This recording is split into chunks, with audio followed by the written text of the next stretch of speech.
So it's probably about time we talk about arguably the race of the season, the best race of the year so far. We're going right out of the gates with my 10 out of 10 rating, the US Grand Prix. I absolutely adored this race, and it's taken me a few days to put out this race review like we always do after each race.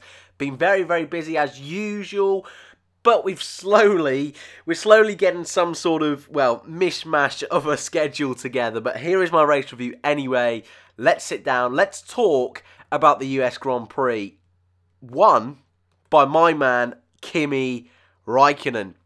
The guy that I supported for so many, well, I was going to say so many years at Lotus, but it was only the two. But I was a Kimi fan. I was a die-hard Kimi fan. And that last time he won in Australia 2013 was, for me, being a Lotus fan, a fantastic day. And you know what? I know a lot of the Formula 1 fan base have really wanted to see Kimi up on that top step again. But now it's finally happened. It's been absolutely incredible to see, and like I say, what a race it was. What I'm going to do today is go through the order of the race rather than the race story, mention about the drivers, whether they did well, what they didn't do so great, and go from there. So hopefully that sort of covers what I'm going to be doing in this video, because we are a few days late and a lot of things have happened in the meantime. But Raikkonen, a really strong race, managed to pull off the one stop, faultless drive from the Finn. Generally, I would say one, because because Mercedes bottled the strategy. I think that's a pretty clear fact there. The Ferrari seemed to be a little bit better than the Mercedes this weekend, but only a little bit better. Vettel had his issues further down, but Raikkonen was there to pick up the spoils. And like I say, a very, very popular win, especially in the USA. With Verstappen in second, Hamilton did not wrap up the championship. Max Verstappen coming from 18th on the grid to pick up 18 points in second place. My driver of the day, Max Verstappen. I think a lot of people would agree with that. And I think that might be the first time this year, maybe excluding Austria. I'm not even sure if I gave him driver of the day in Austria, but Max Verstappen is finally my driver of the day this year with this sublime performance in the USA. He has always gone well here. Last year, just missed out on the podium due to a penalty on the final lap. But another great performance from Max. And I think, if I'm being totally honest now, which this is something that really dawned on me this weekend, I think I'd put him in my top 3 drivers on the grid. I actually, no, I would. I 100% would put him in my top 3 drivers on the grid. And on his day, he can be the best. And Max really did show that this weekend. Fantastic wheel-to-wheel racing with Raikkonen. Fantastic wheel-to-wheel racing with Lewis Hamilton, beating Hamilton on that occasion. Although we know Hamilton, who eventually finished in third, was a little bit, let's say, less aggressive on that manoeuvre. But whether that's him just coming out and saying that for the sake of saying that, we don't really know too much. But Verstappen, for me, by far, was driver of the day, and probably, in my opinion, one of the best races we've ever seen him do. Really impressed with Max Verstappen this weekend. In third was Lewis Hamilton, and like I say, just missed out on those points he needed to be world champion. That being said, it's very likely that he'll pick up the points needed in Mexico. I think it's 5 points he needs, better than Sebastian Vettel, so if he wins the race, he wins the championship. Let's be honest, he's got this championship wrapped up now. He'll probably be a little bit disappointed that he hasn't quite been able to wrap it up in the USA, a track that he loves and dominates on so often. But I'm sure he knows in his head he's got this championship now. He doesn't really matter too much where it is, but I'm sure he's just happy that it's another race where Sebastian Vettel struggled. And another race where drivers like Daniel Ricciardo on your screen now wasn't able to do a crazy sort of strategy, an out there strategy like Verstappen was able to do, coming from 18th. He was just lucky that the other guys around him didn't make stupid mistakes like Mercedes have done all year with the pit stops. I think that's something that Mercedes really going to have to work on next year. That's if the guy who finished in 4th, Sebastian Vettel, is going to start making mistakes. It's almost getting beyond the joke now how bad Sebastian's been at wheel-to-wheel racing this year. And he does not look like a 4-time world champion, especially at the moment. I think it's 3 times in 4 races he's had incidents like this. This time with Daniel Ricciardo, he'd pretty much got the move done. Ricciardo went off the circuit for him, and still, he managed to go a little bit more further off circuit, and Vettel finds a way to hit into him. I mean, racing incident, I will throw that out there. I'm not blaming Vettel for this, but still the fact he spun it around is so strange. It really is, especially considering he's hitting Ricciardo's back tyre. It's very peculiar. But the fact it keeps on happening when the title is on the line says to me he's almost given up. And Ferrari were great with strategy this weekend, as proved by Raikkonen. But Mercedes, that weren't good at strategy this weekend, were able to get away with it again. And I mean, that's just been the story of the season, really. Mercedes' strategy screws up Hamilton. Hamilton, though, has still found a way to keep fighting, keep getting back. Vettel, Ferrari, structurally, I think have been very good this year on the majority of occasions. There's 1 or 2 little hiccups here and there, but every team's allowed that. But Vettel himself, well, by the time I get to my end of season review, I don't know how highly I'm going to rate Sebastian. And I really have to keep in mind his early start of the season, that really strong performances he put in, because at the moment, he's letting himself go. And that's such a shame to see. But someone else who's also let themselves go of recent races is Valtteri Bottas. He finished 5th today, started 3rd, a really awful race, an awful weekend if I'm being totally honest with you, completely nowhere, outpaced by the Red Bulls, the Ferraris, his teammate. A disappointing one for Valtteri, and that's in the race. In qualifying, he was able to get 4th, which ended up being 3rd when Vettel had his penalty. Oh yeah, Vettel has his penalty, I forgot to mention. I mean, another stupid mistake, not slowing down enough under red flags in a practice session. It's just carnage. And it's crazy to think that it's Vettel's own fault he's thrown away this championship and robbing us all a little bit of this great championship fight for 2 years in a row. I mean, last year he did this exact same thing, arguably not even on this sort of scale. So it's annoying being a fan of Formula 1 and also being a neutral of the title fight.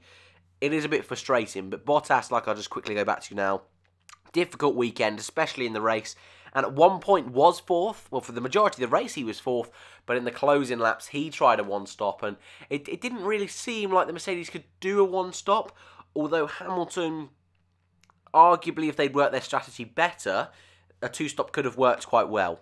They kept Hamilton out on his second set of tyres far too long, and that's sort of what screwed him there, but a very strange one indeed for Valtteri Bottas. 6th and 7th, the 2 Renault boys, Hülkenberg 6th, Sainz 7th. Hülkenberg starting within the top 10. I believe he started in 7th place. Sainz just outside the top 10 in 11th. Sainz went around the outside of plenty of people into turn 1. Got a 5-second penalty for it, which a lot of people were not happy about.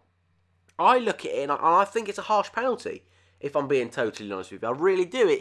Even if he doesn't go wide, he's going to get those positions anyway. I think personally, in my opinion, I think that was what was going to happen there. Maybe he wouldn't have then got the move on Ocon, who Hülkenberg was fighting at the time, but it's a very strange one. But Sainz and Hülkenberg doing a solid job for Renault, despite the company and the team putting in some pretty poor performances of late. So that's a really solid jump from them, especially considering with 3 races to go, they're still looking good for 4th in the Constructors, which is a pretty crazy statement considering where they've been probably since the summer break. So I'm a big fan of Renault, I'm a big fan of Hülkenberg and Sainz, so I'm hoping for them they can do a good, solid job. Next was Esteban Ocon and Kevin Magnussen, both of them disqualified for fuel usage. Now, I didn't say usage very well there, but we'll leave it in.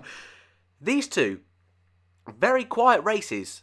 And if I'm being totally honest with you, from Hülkenberg, pretty much all the way down to the last finisher, Lance Stroll, well, actually no, not Lance Stroll, we'll go to Sorokin in 13th, that sort of gap, nothing happened. So we had Hülkenberg 6th, Sainz 7th, Ocon and Magnussen were disqualified, so Perez moved into 8th. Brendan Hartley got 2 points in 9th. Ericsson got another point in 10th. Van Dorn was 11th. Gasly 12th. Sorokin 13th. And Lance Stroll was the final finisher in 14th. But if I'm being totally honest with you, after lap 1, I actually couldn't tell you what was going on. Which is awful to say, being a Formula 1 YouTube channel that reviews races. But if I'm being totally honest with you, that's what made this race so good. Focusing on the front the entire race.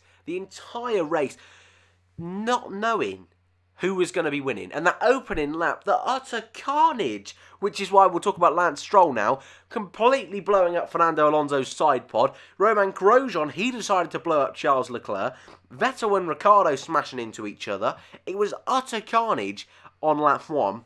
And like I say, the tension for the rest of the race was crazy. But I really got a bit carried away there. So we'll slow it down a little bit. We'll go back to Lance Stroll. So Alonso's fighting in front with, I believe, Sergei Sorokin. Alonso slows down because, you know, he doesn't want to get involved in a crash. But Lance Stroll thinks, is that a chance for an overtake? Yes, I'll have that one. Let's give that a bash. Goes up the inside, completely where he shouldn't be doing it, into the side of Fernando Alonso, and takes him out of the race. Stroll was given a drive-through penalty, and to be honest, had an awful race because of that. So I think that was a just penalty, I would probably say. But Alonso was not happy. He charged into the garage, throwing his gloves at a weekend where, once again, McLaren and Williams were both nowhere at the back of the pack. And Stoffel Van Dorn, I would just like to mention, was 11th this weekend. Wasn't, I would say, usual awful Van Dorn, but I think since he's found out he's not getting this seat, he's dropped off the pace even more, if I'm being totally honest with you. And in the build-up to this weekend, Lando Norris did a few sessions in practice because Van Dorn was tested in Formula E. So I imagine from now on, Norris is going to get more and more tests instead of Van Dorn, and Alonso. So it's a difficult one for Stoffel Van Dorn. Other non-finishers, Daniel Ricciardo, I bet he can't wait to leave now. I really bet he can't wait, which is such a sad thing to say. But another engine failure of some sort or electrical failure. Yeah, it's really not ending well. And considering where Verstappen finished, Ricciardo could have been in that fight, if not for the fight for the win. So he'll be gutted about that. And the final incident I'm going to talk about today is Grosjean and Leclerc.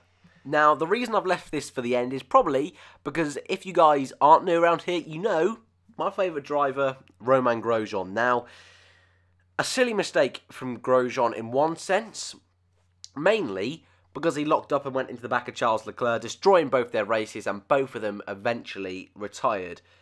Grosjean did brake early, which I've got to stick up for him a little bit, because he did try and brake early, but was still unable to control the car when fighting with Ocon and Leclerc, and took out Leclerc. The big reason that this is an interesting story is that if Grosjean got a severer penalty, in terms of penalty points, he would have been banned for the Mexican Grand Prix. Now, it's very rare that they give out one penalty point, which they did, instead of giving him the 3. The reason I think they did that, mainly, I think, was because it would be a very light incident. Let's call it a light incident to be given a race ban for. I think that's why they did it, but it's a difficult one.